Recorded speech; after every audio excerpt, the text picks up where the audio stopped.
ಎಲ್ರಿಗೂ ನಮಸ್ಕಾರ. ಇವತ್ತು ಏನಪ್ಪ ಅಂದರೆ ಇಂಟರ್ನಲ್ಸ್ ಇತ್ತು, ಹಾಗಾಗಿ ಲೈಬ್ರರಿ ಕಡೆ ಓದೋಣ ಅಂತ ಬಂದ್ವಿ. ಅಲ್ಲಿ ನೋಡಿದರೆ ನನ್ನ ಫ್ರೆಂಡು ಚೆನ್ನಾಗಿ ಓದ್ತಾ ಇದ್ದ ಫಿಸಿಕ್ಸ್ನ. ಎನ್ಫೀಲ್ಡಲ್ಲಿ ಎಕ್ಸ್ಪ್ಲೇಟರ್ ಇಟ್ಟಿದ ತಕ್ಷಣ ಹೀರೋ ಅನ್ಕೊಂತಾರ. ಕಟ್ಟಿರೋ ಎಕ್ಸಾಮಲ್ಲಿ ರ್ಯಾಂಕ್ ಹೊಡಿಬೇಕು, ನಿದ್ದೆ ಮಾಡಬಾರ್ದು. ಎಲ್ಲ ಓದಾಯ್ತು ಅಂತ ಹೇಳ್ಬಿಟ್ಟು ಇನ್ನೊಂದು ಮಗ ನೋಡಿದರೆ ಗೇಮ್ ಆಡ್ತಾ ಇದ್ದ. ನನಗಂತೂ ಈ ಜೀವನವೇ ಬೇಸರವಾಗಿ ಹೋಗ್ಬಿಟ್ಟಿದೆ.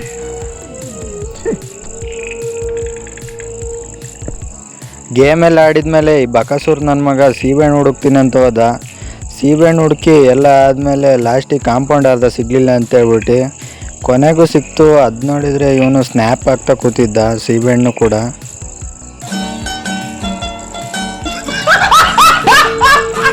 ಅದೆಲ್ಲ ಆದಮೇಲೆ ಈ ನನ್ನ ಮಗಗೆ ನಾವೆಲ್ಲಿ ಡಿಸ್ಟರ್ಬ್ ಮಾಡ್ತೀವಿ ಅಂತ ಹೇಳ್ಬಿಟ್ಟು ಮನೆಗೆ ಹೋಗ್ತೀನಿ ಅಂತ ಹೇಳ್ಬಿಟ್ಟು ಸುಳ್ಳು ಹೇಳಿ ಮನೆಗೆ ಹೋಗಿ ಓದ್ಕೊಂತವನೆ.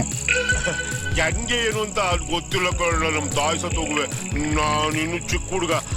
ಓದ್ಕೊಂಡು ಬಂದು ನೋಡಿ ಏನು ಹೇಳ್ತಾನೆ ಅಂತ.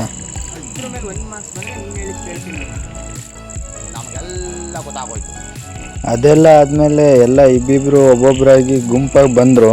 ಎಲ್ಲ ಗ್ರೂಪ್ ಡಿಸ್ಕಷನ್ ಮಾಡ್ಕೊಂಡು ಚೆನ್ನಾಗಿ ಓದ್ತಾಯಿದ್ರು.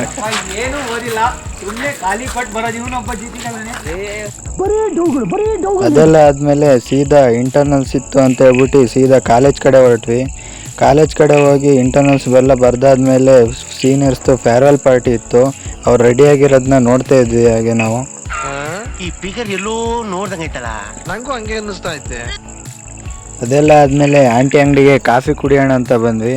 ಕಾಫಿ ಎಲ್ಲ ಕುಡಿದ್ಮೇಲೆ ಸೀದಾ ಮೊಟ್ಟೆ ಬೋಂಡ ತಿನ್ನೋಣ ಅಂತ ಹೋದ್ವಿ. ಯಾರೆಲ್ಲ ಇಲ್ಲಿ ಮೊಟ್ಟೆ ಬೋಂಡ ತಿಂದಿದ್ದೀರೋ ಹಾಗೆ ಕಮೆಂಟ್ ಮಾಡಿ. ಮೊಟ್ಟೆ ಬೋಂಡ ಎಲ್ಲ ತಿಂದಾದ್ಮೇಲೆ ಸೀದಾ ಎನ್ ಸರ್ಕಲ್ ಕಡೆ ಬಂದೆ. ಅಲ್ಲಿ ನೋಡಿದರೆ ಸಿಗ್ನಲ್ ಬಿದ್ದಿತ್ತು. ಅಲ್ಲಿಂದ ಸೀದಾ ಹೊಸ ಬಸ್ ಸ್ಟ್ಯಾಂಡಿಗೆ ಬಂದೆ. ಬಸ್ ನೋಡಿದರೆ ಫುಲ್ ರಶ್ ಆಗಿತ್ತು, ಹಾಗೆ ಹಿಡಿತಾ ಇದ್ರು. ಅಲ್ಲಿಂದ ನಮ್ಮ ಡಿಪೋ ಕಡೆ ಬಂದೆ. ಅಲ್ಲಿ ನೋಡಿದರೆ ಧರ್ಮಸ್ಥಳ ಬಸ್ ಕೂಡ ರಶ್ ಇತ್ತು. ನಮಗೆ ಬಸ್ಸೇ ಇಲ್ಲ ಗುರು. ಅಲ್ಲಿಂದ ಸೀದಾ ಬಸ್ ಸಿಕ್ತು ಅಂತೇಳಿ ಸೀದಾ ಬಂದೆ ಬಾಳುಪೇಟೆಗೆ.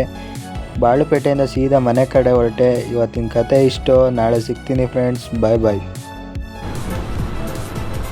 ಅಷ್ಟೇ.